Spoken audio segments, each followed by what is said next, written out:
What happens when a man who has everything tries to destroy a woman who has nothing? In the opulent heart of New York City, a world-weary waitress named Elara Vance serves the city's elite, her hands rough from work, her dreams long since buried. Tonight, she serves Damian Blackwood, a billionaire whose cruelty is as legendary as his fortune.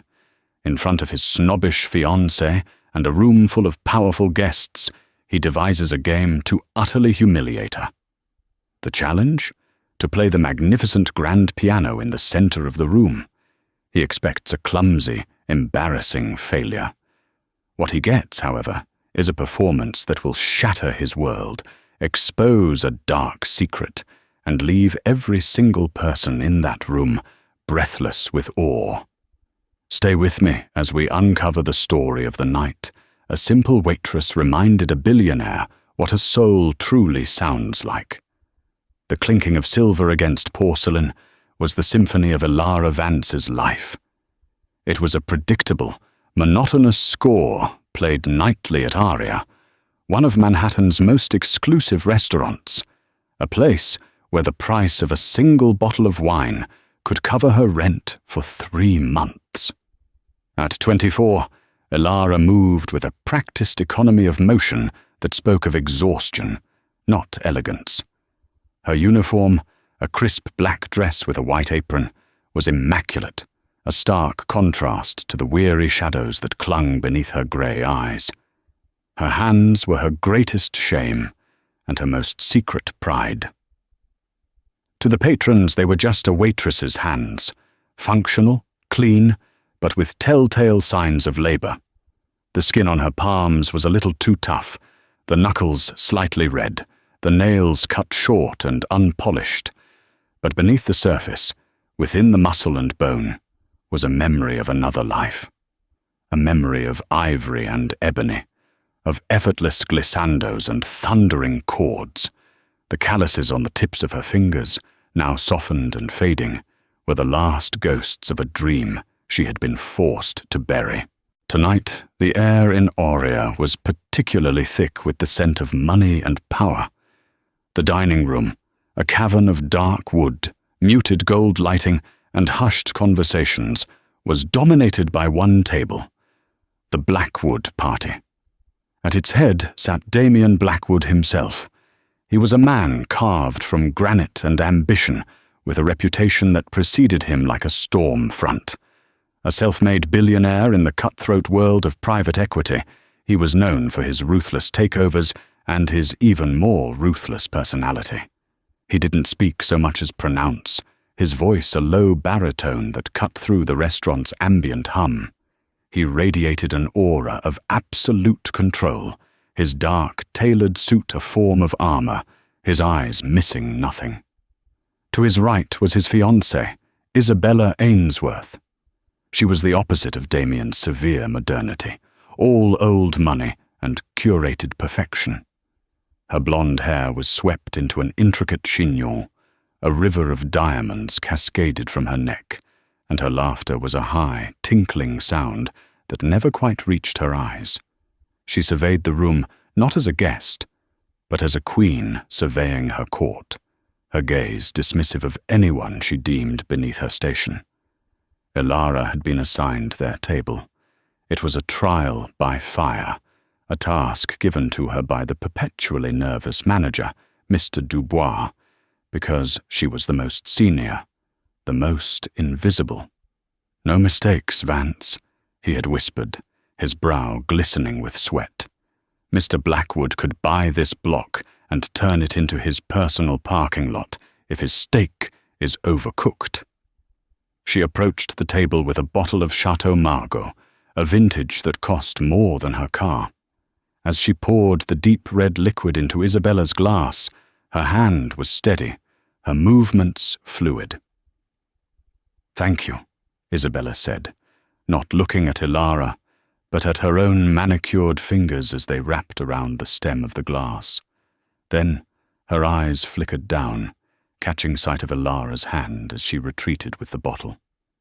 A small, cruel smirk touched Isabella's lips. "Darling," she said to Damien, her voice loud enough for Elara and the adjacent tables to hear. "Look at those hands. So sturdy. The hands of a hard worker." The words were draped in faux admiration, but the insult was sharp and clear. It was a deliberate jab, a way of marking territory, of reminding everyone in her orbit of the chasm that separated their world from Elara's. Elara felt a hot flush of shame creep up her neck, but her face remained a mask of professional neutrality. She had endured worse. Damien Blackwood's gaze followed Isabella's. He looked at Elara's hands, then up at her face. His eyes were intensely analytical, like he was assessing a stock, looking for weaknesses. He saw the flicker of hurt she tried to hide, the proud set of her jaw. For a moment, there was nothing but the quiet hum of the restaurant. Then, his eyes drifted to the center of the room. There, on a slightly raised platform, sat Aria's centerpiece, a magnificent Fazioli F278. Concert grand piano.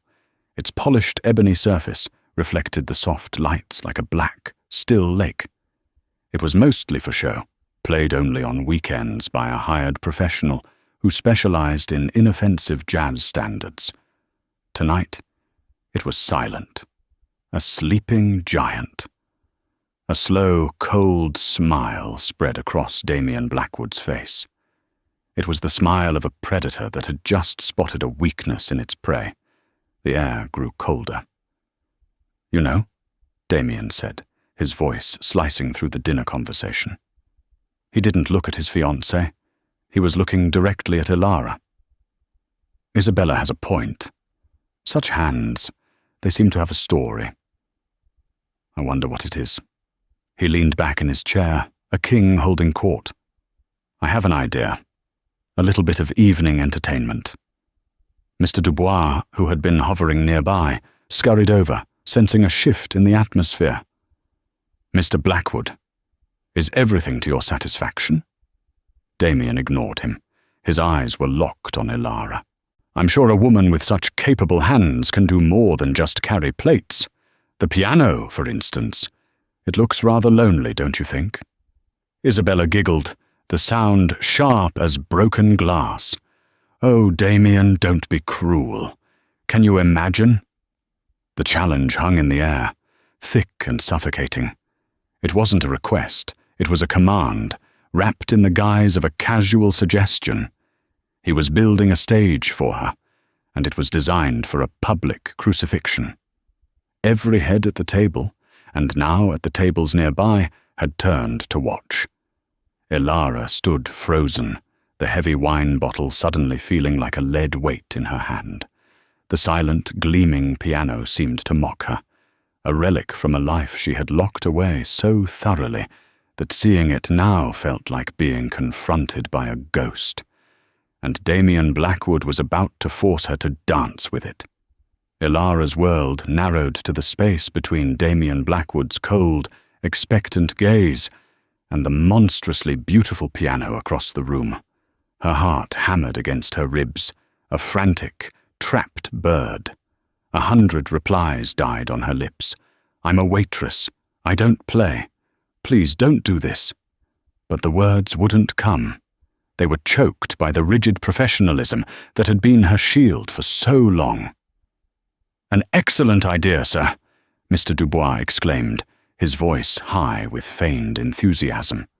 He saw a billionaire's whim, and his only instinct was to cater to it. He turned to Elara, his eyes pleading and commanding at once. "Vance, Mr. Blackwood has made a request." Isabella leaned in, whispering loudly to the woman beside her, a socialite named Genevieve. "This is going to be excruciating, poor girl. She'll probably play chopsticks." They both tittered, their amusement a poison dart aimed directly at Elara. Damien savoured the moment, letting the tension build. He was a master of hostile negotiations, and this was simply a different kind of boardroom. He was dissecting Elara, watching her composure crack, enjoying the spectacle of his own power. It's a simple proposition, he continued, his voice smooth as polished marble. Play us a tune, anything you like. In fact, let's make it interesting. He reached into his jacket and pulled out a sleek, black wallet. From it, he produced a stack of $100 bills, held together by a gold clip. He fanned them out on the table. $5,000 for one song. Surely that's a fair wage for a moment's entertainment. The money lay there, a vulgar pile of green and gold. It was an insult disguised as an offer. It wasn't a payment. It was a price tag, the price of her dignity. $5,000. It was more than she made in 2 months of grueling 12-hour shifts. It was enough to cover her mother's next round of medication, to fix the leaking roof in their tiny apartment, to afford them a single month of breathing room in a life defined by suffocation. The conflict inside her was a raging storm. Her pride, the last vestige of the artist she once was, screamed at her to refuse, to throw the offer back in his smug, handsome face. That part of her would rather starve than prostitute her father's gift for the amusement of these vapid, cruel people. But the daughter in her, the one who watched her mother, Catherine, wince in pain when she thought no one was looking, the one who counted every dollar for groceries, saw the money not as an insult, but as a lifeline. Her mother's face swam in her vision, pale, tired, but always trying to smile for her. How could she let pride stand in the way of easing her mother's burden, even for a little while? I don't think that's appropriate, sir, Elara managed to stammer, her voice barely a whisper. Damien raised an eyebrow. Not appropriate? I think it's perfectly appropriate. This is a transaction. You provide a service. I provide compensation. It's the most honest relationship in the world. Unless, of course, you can't play at all. In which case, you can just say so. No harm done. He knew he had her trapped. To admit she couldn't play would be a simple humiliation.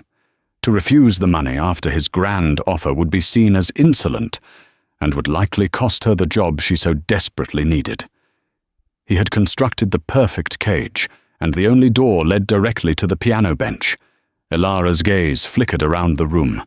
All eyes were on her. Patrons at other tables were murmuring, their dinners forgotten.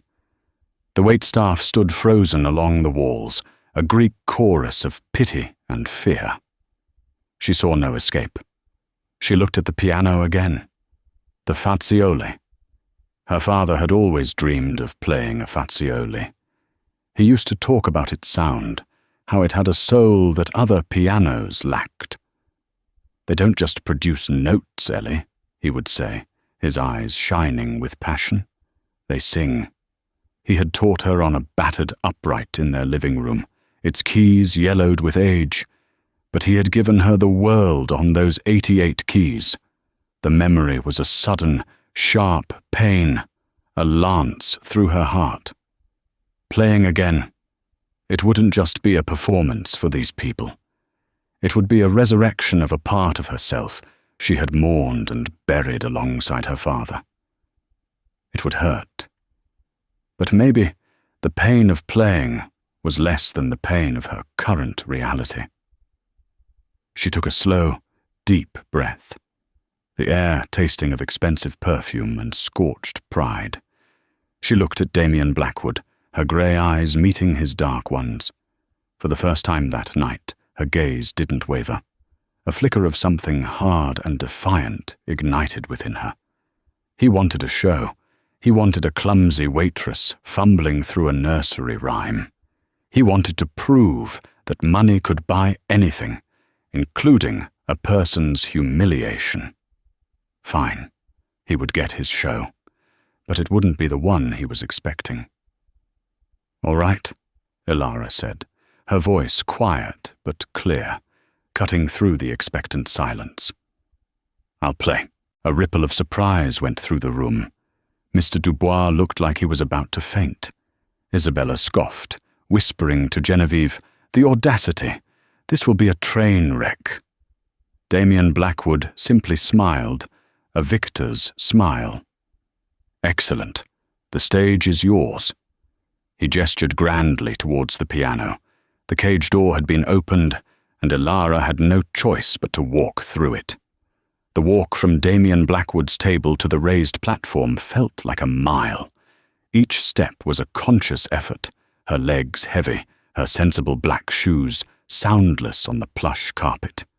The ambient noise of the restaurant had evaporated, replaced by a thick, judgmental silence. Elara could feel dozens of eyes on her back, dissecting her, anticipating her failure.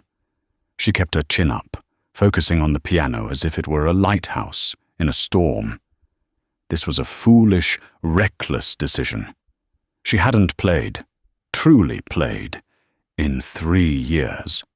Not since the day they had to sell her father's upright to pay for the first of many hospital bills. Her fingers were stiff, her muscle memory dormant. The intricate connection between her mind, her soul, and her hands had been severed. What if she sat down and nothing came out? What if all that remained was a hollow echo of the girl who was once destined for the stage at Carnegie Hall? The fear was a cold knot in her stomach, but beneath the fear, something else was stirring. A faint, familiar hum. It was the music. It had never truly left her. It was in the rhythm of her breathing, the cadence of her thoughts, the silent melodies she hummed while scrubbing pots in the restaurant kitchen late at night. It was the language of her soul, and she was about to speak it for the first time in an eternity. She reached the platform and ascended the 2 shallow steps. The Fazioli loomed before her, even more imposing up close. Its polished surface was flawless, a black mirror reflecting a distorted version of her. A waitress in a plain uniform, a ghost at the feast. She ran a hesitant hand over the lid, the wood cool and smooth beneath her rough fingertips. It felt like touching something sacred. She pulled out the piano bench, the small scrape of its legs against the floorboards, sounding like a cannon shot in the silent room. She sat down, her back ramrod straight, just as her father had taught her. Posture was everything, he'd said. It was the foundation from which the music could flow. For a long moment, she just sat there, breathing. She ignored the audience. She ignored Damien Blackwood and his blood money. She ignored the smirking Isabella. She closed her eyes, and the opulent restaurant faded away. In its place, she saw her father's kind, crinkled eyes. She could smell the lemon polish he used on their old piano, could hear his gentle voice coaching her. Feel the story in the notes, Ellie. Don't just play them. Tell the story. What story could she tell now? A story of grief, of poverty, of soul-crushing work and forgotten dreams? The bitterness threatened to overwhelm her. But then, another memory surfaced. Her father, even at his sickest, would ask her to describe the pieces she was learning at Juilliard. His face would light up as she spoke of the intricate harmonies of Bach or the wild passion of Rachmaninoff. The music had been his joy, his escape, even when his body was failing him. She would not play for Damien Blackwood. She would not play for the $5,000. She would play for her father. She would play for the girl who had practiced until her fingers bled. The girl who believed music could save the world. She would play to reclaim the piece of her soul that she had let die. She opened her eyes. Her hands, which had been trembling, were now still. She placed them on the keys. The touch was electric. The weighted ivory felt alien and yet perfectly, achingly familiar, like coming home after a long and brutal war. She took one last, deep breath and let it out slowly. She knew what she had to play. Not a simple nocturne, not an inoffensive prelude. She needed something that held the full spectrum of her life within its notes: loss, fury, despair, and a desperate, flickering ember of hope. She would play Chopin's Ballad No. 1 in G minor, a masterpiece of romantic agony and defiance. It was a piece that demanded not just technical virtuosity, but emotional honesty. It was a story of a battle, fought and lost, and fought again. It was her story. At his table, Damian Blackwood leaned forward slightly, a glint of curiosity in his eyes. He had expected tears or a clumsy retreat. This quiet, centered stillness was not what he had anticipated. Isabella whispered something to her friend, and they shared another conspiratorial giggle. They were ready for the joke to begin. The room held its breath. Elara's fingers hovered over the keys, poised for the first note. In that suspended moment, she was no longer Elara Vance, the waitress. She was a musician, and this was her stage. The first note of the Largo introduction fell into the silence, a single, somber, questioning tone that hung in the air like a tear. And then the story began. The opening notes of the ballade were hesitant, questioning. They fell into the cavernous silence of the restaurant, not as a performance, but as a confession. Each note was weighted with 3 years of unshed grief, of unspoken rage. It was the sound of a lock turning, of a sealed tomb being opened. Elara kept her eyes closed, letting the music guide her back to a place she thought she'd never find again. At the Blackwood table, Isabella's smirk wavered. This wasn't chopsticks. The melody was complex, melancholic. She shot a confused look at Damian, who remained impassive, his face an unreadable mask, though his fingers had stilled on the stem of his wine glass. Then the piece shifted. The slow, brooding introduction gave way to the main theme, and the music began to surge. Elara's fingers, at first stiff and uncertain, started to remember. The muscle memory, buried under layers of fatigue and sorrow, reawakened. They moved with a newfound confidence, dancing across the keys, not just striking them, but caressing them, commanding them. The piano, this magnificent Fazioli, responded to her touch as if it had been waiting for her. The sound it produced was breathtakingly rich and resonant. It wasn't just a sound, it was a voice. Under Elara's hands, it wept, it sighed, it raged. The soft, lyrical passages were filled with a heartbreaking tenderness, a nostalgia for a life that was gone. Elara poured every memory of her father's smile, of her mother's lullabies, of her own lost dreams into those notes. Then came the storm. The music swelled into a furious, passionate torrent. The piece's famous waltz theme was not a gentle dance, but a frantic, desperate spin on the edge of a precipice. Her left hand thundered at the low end of the keyboard, a driving, relentless rhythm of fate, while her right hand flew in a dizzying, brilliant arpeggio. The sound filled every corner of the restaurant, a physical force that vibrated through the floorboards, through the tables, through the very bones of everyone listening. The patrons were no longer merely watching. They were captivated, ensnared by the raw, untamed emotion pouring from the stage. Waiters stood frozen, trays in hand. Conversations had died completely. All that existed was the woman in the simple black dress and the tidal wave of music she was unleashing. Damian Blackwood's mask finally cracked. His jaw was tight, his eyes wide with stunned disbelief. This was not the playing of an amateur. This was not the work of a waitress trying to earn a few dollars. This was the work of a master. The technical precision, the flawless execution, the sheer speed and power were undeniable. But it was more than that. It was the soul behind it. He, a man who dealt in numbers and assets, who believed everything had a price, was listening to something that was utterly priceless. He was hearing a human heart being torn open, its contents, pain, beauty, defiance, spilling out in a cascade of sound. He had intended to humiliate her, to make her a pawn in his cynical world. Instead, she had seized control of the entire room, of his entire reality, and was rewriting it with every chord. Isabella was aghast. Her face was a mixture of confusion and pure, venomous jealousy.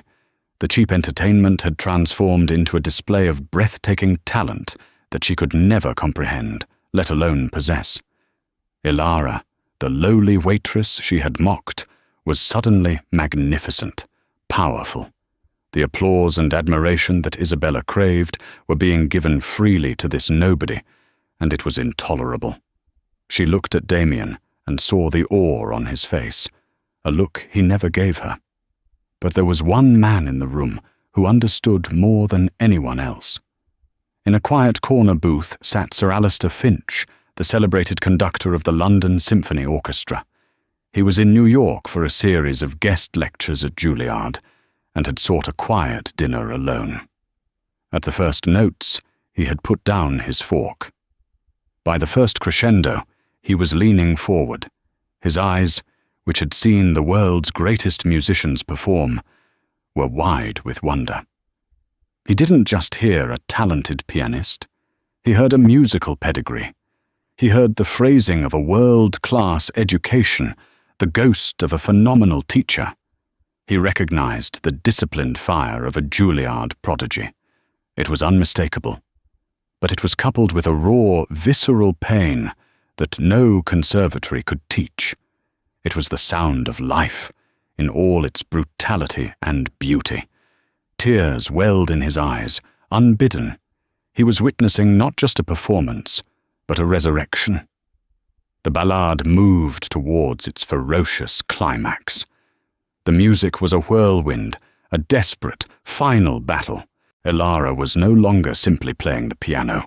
She was channeling the music, her body swaying, her hair coming loose from its tight bun.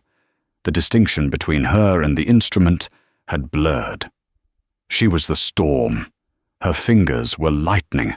The final, thundering chords crashed down like waves against a cliff, a defiant roar of existence, before culminating in a final, quiet, tragic resolution. The last note hung in the air, vibrating with the ghost of the entire piece. Then it faded into absolute, profound silence. For a full 10 seconds, the silence in aria was more profound than any sound. It was a vacuum, filled with the collective shock and awe of every person in the room. No one moved. No one breathed. They were suspended in the emotional wake of the music, their own trivial concerns, the expensive wine, the business deals, the social posturing, annihilated by the raw truth they had just witnessed. Elara's hands fell from the keyboard into her lap. Her chest heaved with ragged breaths. Sweat trickled down her temples. The final notes still echoed in her ears, a phantom limb of sound. Opening her eyes, she was momentarily disoriented by the bright lights of the restaurant, the sea of stunned faces staring back at her. The connection was broken. She was back in her own skin, the waitress, the mourner, the survivor. The magic had receded, leaving behind an exhaustion so deep it was bone-wearying. The spell was broken by a single, sharp sound. Clap. It wasn't loud, but it was decisive. From the corner booth, Sir Alistair Finch rose slowly to his feet, his hands coming together in a firm, measured applause. His face, etched with the wisdom of a life spent in music, was a portrait of profound admiration. His action was a release. A dam broke. The room erupted. It wasn't polite, scattered applause. It was a roar, a standing ovation. People were on their feet, their faces alight with an emotion rarely seen in such a jaded, cynical establishment. They were cheering, Some were even shouting, "Brava!" It was a spontaneous, heartfelt tribute that had nothing to do with status or wealth, and everything to do with being moved by a shared moment of transcendent beauty. Elara looked out at the sea of faces, bewildered.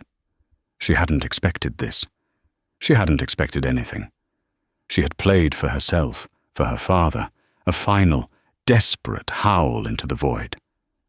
She hadn't done it for them, for their approval. Their applause felt distant, unreal. She slowly got to her feet, her legs unsteady. She gave a small, almost imperceptible nod, a gesture of acknowledgement, not of triumph.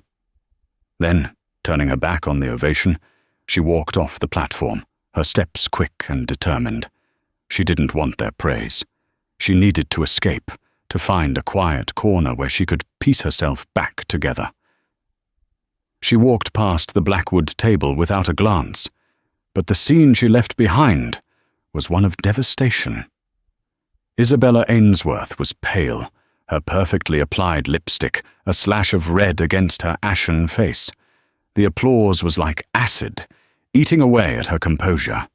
She had been publicly upstaged, her own shallow world exposed as a cheap imitation in the face of Elara's genuine brilliance. She shot a look of pure hatred at the empty piano bench, then at Damien. "Well," she said, her voice a brittle shard of ice. "I suppose that was unexpected." Damien didn't hear her. He was still staring at the spot where Elara had been, his mind reeling. The world, as he knew it, had been tilted on its axis. He had built an empire by quantifying everything, by believing that every person had a price, every action a motive rooted in greed or fear. He had used money and power to bend the world to his will, to shield himself from the messy, unpredictable chaos of genuine human emotion. In 7 minutes, Elara Vance had demolished his entire fortress. She hadn't just played the piano, she had spoken a language he didn't know existed, one of profound vulnerability and unbreakable strength. He had offered her $5,000 to be his fool, and she had responded with a masterpiece that made his money, his power, his entire life feel cheap and empty. The awe he felt was quickly being replaced by a much more unsettling emotion. Shame. He saw his own actions with a sudden, stark clarity. Not as a powerful man's game, but as the petty cruelty of a hollowed-out soul. He had tried to break her, but he had only succeeded in breaking his own gilded illusion. "Damien, did you hear me?" Isabella snapped, her voice sharp. He finally turned to look at her, but it was as if he were seeing her for the first time. He saw the petulant jealousy in her eyes, the vapid emptiness behind her perfect smile. She was part of the gilded cage he had built for himself, and he suddenly felt suffocated by it. "Yes," he said, his voice quiet and hoarse. It was unexpected. Meanwhile, Sir Alistair Finch was already moving. He intercepted the shell-shocked Mr. Dubois, who was staring after Elara as if he'd seen an apparition. "That young woman," the conductor said, his British accent crisp and authoritative. "I need to know her name. I need to speak with her. Immediately." Mr. Dubois blinked, trying to process the request from the famous maestro he now recognized. "Vance? Elara Vance? She's just a waitress, sir." Alistair Finch gave a dry, humourless smile. "My dear man," he said, his eyes burning with intensity. "That young woman is many things, but she is most certainly not just a waitress." Elara didn't stop walking until she reached the cacophony and steam of the restaurant's kitchen. The swinging doors slammed shut behind her, muffling the roar of applause into a distant, muted thunder. Here, amidst the clatter of pots and the hiss of the grill, was her reality. The kitchen staff fell silent as she entered, their faces a mixture of awe and confusion. They had heard everything. She ignored them, making a beeline for the small, cramped staff locker room at the back. Her hands were shaking now, the adrenaline of the performance giving way to a bone-deep tremor. She leaned against a row of metal lockers, pressing her forehead against the cool, painted surface, and finally let out the breath she felt she'd been holding for 3 years. Tears streamed down her face, hot and silent. They weren't tears of sadness, not entirely. They were tears of release, of grief, of a strange and painful joy. She had touched that part of herself again, the part she thought was dead. It was like feeling a phantom limb, except the limb was her own soul. The music had carved a path through her, dredging up everything she had tried to suppress. The memory of her father's last days, the crushing weight of medical debt, the slow, grinding erosion of her own identity. It all came flooding back, but this time it was harmonized with the defiant beauty of Chopin's ballade. She had survived. She had played her truth in a room full of lies. The door to the locker room creaked open. It was Mr. Dubois. He looked completely different from the nervous, sycophantic manager of an hour ago. His face was pale, his eyes wide with a respect that bordered on fear. "Vance! Elara," he began, stumbling over her name. "Are you all right?" "That was—" He trailed off, unable to find the words. Astonishing. Elara wiped her eyes with the back of her hand and straightened up, her professional mask sliding partially back into place. "I'm fine, Mr. Dubois. I should get back to my tables." "No, no," he said quickly. "Don't worry about that. Take a moment. Take the rest of the night." He wrung his hands. There's someone who wants to speak with you. A Sir Alistair Finch." Elara's head snapped up. Sir Alistair Finch, the conductor? She had studied his recordings at Juilliard, analyzed his interpretations of Mahler and Beethoven. He was a living legend. It couldn't be. Before she could respond, the door opened again. Sir Alistair himself stood in the doorway, his tall, elegant frame seeming out of place in the dingy little room.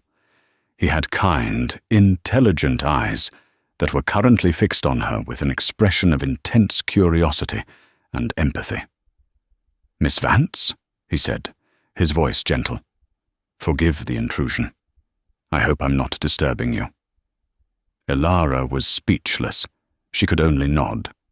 He stepped inside, letting the door close behind him. "My name is Alistair Finch. I had the profound pleasure of hearing you play just now." He paused, studying her face. "That was not merely a performance, my dear. That was a testimony.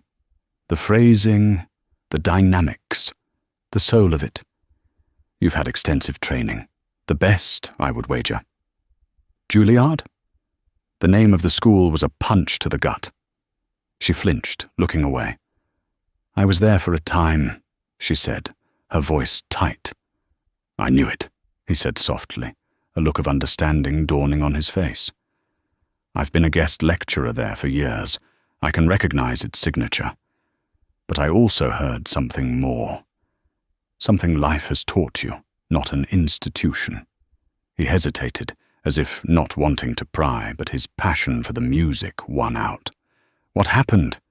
Why are you here, hiding a gift like that?"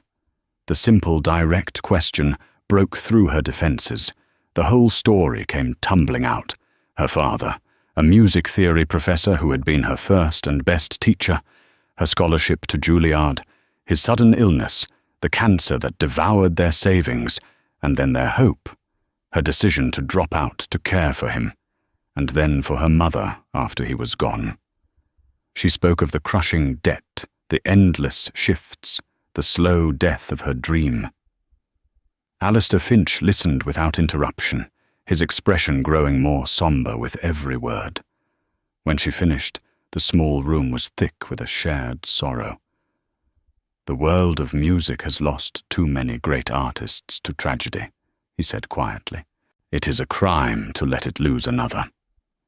He reached into his coat pocket and produced a simple, elegant business card. "I am in New York for 2 more weeks. I am holding auditions for a special scholarship program, a full ride to the Royal Academy of Music in London, with a living stipend. It's designed for musicians of exceptional talent who have faced interruptions in their journey." He held the card out to her. "I want you to audition, Miss Vance. I don't want you to. I need you to. A talent like yours doesn't belong on a restaurant floor. It belongs to the world." Elara stared at the card. Sir Alistair Finch, musical director, London Symphony Orchestra. It felt impossibly heavy, a tangible piece of a life she thought was lost forever. It was a key, a chance. It was hope. The door swung open a 3rd time, startling them both. Damien Blackwood stood there. He looked stripped bare, his usual armor of arrogance and authority gone. His eyes, fixed on Elara, held a complex mixture of regret, awe, and something she couldn't quite decipher. The $5,000 he had placed on the table was clutched in his hand. "Miss Vance," he said, his voice raw. "I came to apologize." The air in the small locker room crackled with a tension so thick it felt physical. The mundane scent of bleach and old uniforms was overwritten by the charged atmosphere of a reckoning. The 3 of them stood in a triangle of past, present, and future. Sir Alistair Finch, the embodiment of the artistic world Elara thought she had lost forever. Damien Blackwood, the architect of her immediate torment, and the symbol of a world that saw value only in dollars. And Elara herself, poised on the precipice between a life of purchased ease and a future she would have to fight for.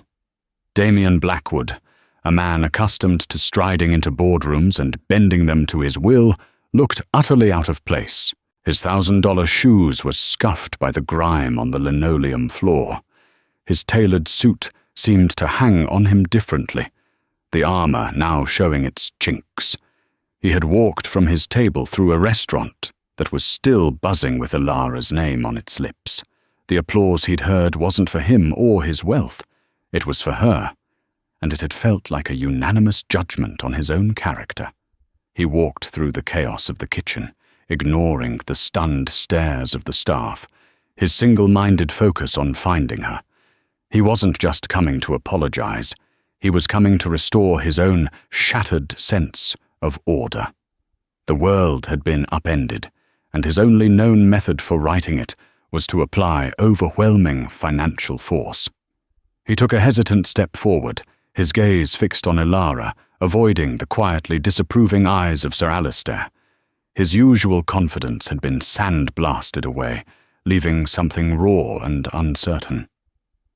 "Miss Vance," he began, his voice hoarse, stripped of its usual resonant authority. "I came to apologize." He paused, the words feeling inadequate, like trying to patch a canyon with a Band-Aid. "What I did out there was not a game. It was a monstrous act of cruelty. I wanted to make a point, to expose the superficiality I saw around me, and I used you as a weapon to do it. There is no excuse, no defense for my actions. It was an abuse of power, born from an arrogance I can barely comprehend in myself right now. I am profoundly sorry." He had clearly rehearsed none of this. The words were clumsy, unvarnished, torn from a place of genuine, shocking self-awareness. He then extended his hand, the one clutching the $5,000 he had so arrogantly fanned out on the table. The bills were now crumpled, a testament to the force of his grip during her performance. "This is yours. Please take it. It's a pittance, an insult compared to what you endured. I know that now."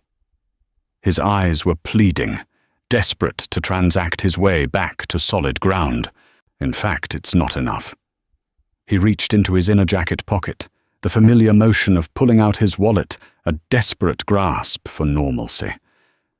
Name a price. Anything. Atonement has a cost, and I am prepared to pay it. Your mother's medical bills, which I took the liberty of having my assistant research after I heard your story from Mr. Dubois. Sir Alistair stiffened at this, a quiet intake of breath at the audacity, the violation of it. Damien, oblivious, pressed on. Your student loans from Juilliard, a new apartment, a trust fund. I will set it all up tonight. You will never have to work another shift in a place like this.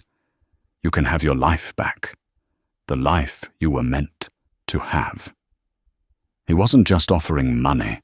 He was offering to erase her struggle, to rewrite her past with his wealth. He was offering a golden cage in place of her current one, believing its gilded bars would be infinitely preferable. A year ago, Elara would have wept with gratitude. A week ago, she would have seen it as a miracle. Even an hour ago, the offer might have broken her resolve.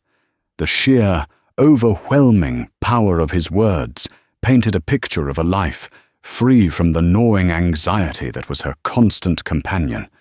Her mind, against her will, flashed to her mother, Catherine. She saw her mother's hands, twisted slightly with arthritis, carefully splitting a pain pill in half to make it last longer. She heard her mother's quiet, persistent cough in the night from their drafty apartment. She felt the familiar pang of fear that came with every ringing phone call, worrying it was a debt collector or a doctor with bad news. Damien Blackwood was offering to silence all of it. He was offering her mother comfort and dignity. He was offering Elara peace. How could she possibly refuse? The temptation was a physical ache, a deep, primal yearning for relief. She looked at the crumpled bills in his hand. It would be so easy. Just reach out and take them. One simple motion, and the weight she carried would be lifted. But then, she looked at Sir Alistair. He was watching her, his expression not judgmental, but deeply compassionate. He wasn't telling her what to do, but his presence in the room was a silent reminder of the alternative. His business card, which she had slipped into her apron pocket, felt warm against her skin. It wasn't an offer of charity. It was an invitation. It wasn't a blank check. It was a blank page, a chance to write her own story, not have it bought and paid for by a man trying to soothe his conscience. The internal conflict was a tempest. She thought of her father. She could almost hear his voice, not the weak, pain-filled voice of his last days, but the strong, vibrant voice that had filled their small home with music and laughter. Your gift, Ellie, is from God, or the universe, or wherever beauty comes from. It's not yours to sell. It's yours to share. Its value is in the giving, not the getting. Accepting Damien's money would be a betrayal of that core belief. It would retroactively poison the purest thing she had done in years. Her performance would no longer be a defiant cry of her soul. It would be a transaction. It would become the night she played the piano for a billionaire's blood money. The story would be about him, the cruel tycoon who had a change of heart, not about her, the artist who reclaimed her voice. She would be a footnote in his biography, the anecdote he told to prove he had a soul after all. She finally met Damien's gaze, and the warring emotions in her stilled into a profound, sad clarity. She saw not a monster, but a man so impoverished in spirit that his only language was currency. "Mr. Blackwood," she began, her voice soft, but imbued with an astonishing strength. He flinched slightly, as if expecting a blow. "You have no idea how much I need what you're offering. You live in a world so far removed from mine that you can't possibly understand the weight that women like my mother and I carry every single day. The fear, the exhaustion, the temptation to let you just erase it all is overwhelming. She saw a flicker of relief in his eyes. He thought she was accepting. "But I can't," she said, and the relief vanished, replaced by stark confusion. "Why?" he asked, the word a raw whisper. "This is not about pride. This is practical. This is about justice for what I did." "No," she countered gently. "It's about you. It's about you needing to believe that this horrible thing you did can be quantified, paid for, and filed away. If I take your money, it lets you off the hook. It proves to you that your initial instinct was right, that everything and everyone has a price tag. My dignity, my pain, my father's memory, you could assign it a number, and your guilt would be settled. But my life, my story, is not a debt on your ledger to be paid off." She took a step closer, and for the first time, he was the one who felt intimidated. "Tonight, you forced me to face a part of myself I had buried. You forced me to touch the thing that caused me the most pain, and you did it for sport. But something happened that you didn't expect. I found myself in that music. I found my strength. What you heard in that room wasn't just notes on a page, Mr. Blackwood. It was my voice, screaming after years of silence. It was the only thing I have left in this world that is truly, entirely mine." She reached into her apron pocket, and her fingers brushed against Sir Alistair's card. She didn't take it out. She didn't need to. Its presence was enough. "My music is not a commodity. It is not a service to be rendered for a fee.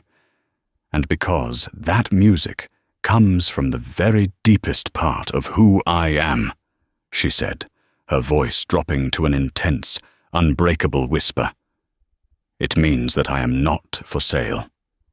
You cannot buy my forgiveness, and you cannot buy my soul." She said nothing more. She didn't need to. The truth of her words hung in the air, demolishing the last remnants of his worldview. Damien Blackwood stared at her, his mouth slightly agape. He looked down at the money in his hand as if it were poison. It was just paper. Green ink on processed cotton. It had built his empire, bent senators to his will, and bought him the adoration of beautiful, empty people like Isabella.